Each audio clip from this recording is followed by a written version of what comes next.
राधे राधे महाराज जी। महाराज जी, मन को नियंत्रित करना बहुत कठिन है। महाराज जी, आपने अपने मन को कैसे नियंत्रित किया? भगवान के भरोसे और कठोर वैराग्य, दो चीजें हमारे जीवन में रही।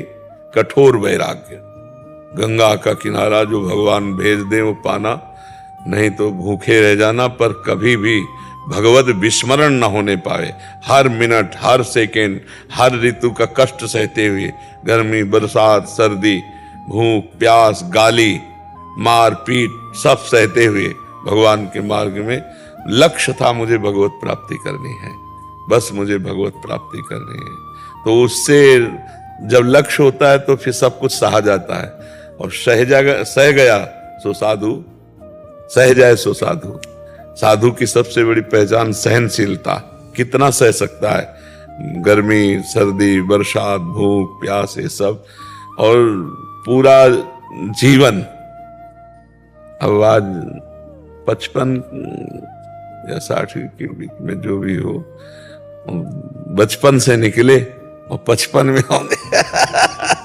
अब इतनी बड़ी जीवन यात्रा पूरी कष्टप्रद रही, और अब तो और कष्टप्रद हो गई। दोनों किडनी फेल हो गई है, तो डायलिसिस चलता रहता है, और भी कई तरह के कष्ट इसके कारण हैं।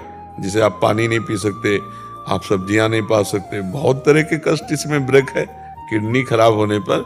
बहुत तो भगवान का भरोसा और भगवत प्राप्ति की लालसा, इन दो बातों ने संसार में हमें विजय दिला दी। जो मन को वश में करना बहुत कठिन है, वो स्वाभाविक, क्योंकि गंगा के किनारे मन को दौड़ाने के लिए स्थान नहीं, और लक्ष्य भगवत प्राप्ति, तो निरंतर भजन में लगे रहना, तो चांस ही नहीं मिला। कभी ऐसा चांस नहीं मिला जीवन में, मतलब वृंदावन के सिवा, कि हमने कभी गरम गरम भरपेट रोटी पाई हो पूरे जीवन में, कि ऐसे कोई बनाता जा रहा, हम ऐसे पाते नहीं। जो प्रारब्धवशात कभी दो परेठा, कभी कुछ ऐसे, कभी कोई गुड़ई दे दिया, तो ऐसे पार होता रहा है। यहां अब सुविधा मिली है। अब चूंकि भगवान अगर सुविधा ना देते तो बड़ी दुर्दशा हो जाती। कहां से डायलिसिस होता? तो भगवान कृपा किए तो यहां सुविधा मिली पूरे जीवन में अब आकर, क्योंकि अगर अब सुविधा ना मिलती तो बड़ी दुर्दशा हो जाती। इतनी सब व्यवस्था कैसे होती? जहां भोजन की सुविधा ली थी वह कैसे होता? तो देनहार कोई और है, देत रहे तो दिन रैन। उनको लगा कि अब व्यवस्था की जरूरत है, तो भगवान व्यवस्था कर दी। जी, पूर्व में कोई दोस्त नहीं रहे आपके? गंगा किनारे वाले का दोस्त कौन बनेगा? महादेव बनेंगे, दूसरा कौन बनेगा?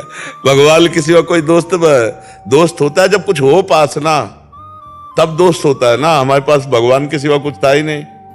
एक अचला, कमंडल, छड़ी, इसके सिवा कोई है नहीं, तो दोस्त कौन होगा ना? जब दोस्त नहीं तो दुश्मन का सवाल क्या होता है? दोस्त किसी, सब हमारे भगवान हैं, इतनी मान्यता है। सब में मेरे प्रभु विराजमान, वही कृपा करके दर्शन दे ले आए, और उसी भाव से मिलते हैं। किसी से अपनापन नहीं, आज तक किसी से अपनापन नहीं। हमारी श्री जी हैं, जो मंत्र दिया वही फोन नंबर है, श्री जी से बात करो। श्री जी हमारी है, लाडली जो हमारी है, दूसरा कोई नहीं। बस अब धीरे धीरे यात्रा अंतिम की तरफ जा रही, तो और प्रसन्नता है कि पूरा जीवन निकल गया, कोई अब अंतिम जा रहे हैं भगवान की तरफ, धीरे धीरे रोज का रोज जा रहा है। अब किडनी डायलिसिस हो रहा है, तो कोई दवा तो नहीं है ना, वो तो केवल अंदर की जो पोटेशियम है, क्रिएटिनिन है, इन्हीं को निकलता है। तो वो तो फेल ही है ना। अब वो कितने दिन चलेगी फेल? और अभी जब तक सेवा होगी तब तक चलाते रहेंगे। उन्हीं का खेल है, उन्हीं के बल से चलता है। तो भगवान का आश्रय और लक्ष्य भगवत प्राप्ति, इसने हमारे मन को बांधे रखा, अन्यथा बहुत कठिन था, बहुत कठिन था।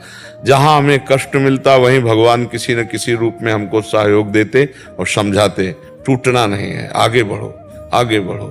तो भगवान की कृपा बल से लक्ष्य भगवत प्राप्ति, उसी से सब भगवान कृपा करके फिर कोई न कोई संत महात्मा ऐसे मिलते जो हमसे ज्यादा बैरागी। तब लगता है यार, हम तो जवान होकर ऐसे, ये तो वृद्ध होकर ऐसा कष्ट सह रहे, और वैराग्य पुष्ट होता। बहुत कृपा रही, बहुत कृपा। इसीलिए कह रहे हैं अब के समय में मोबाइल जो है ये साधुता के लिए बहुत जहर है, बहुत जहर है। कोई बिरला ही इस जहर से निकल पावे, नहीं तो यही गिरा देता है, यही गिरा देता है। गंदी बातें सब उसमें है, जहां मन गंदा हुआ सर्च किए बस गए।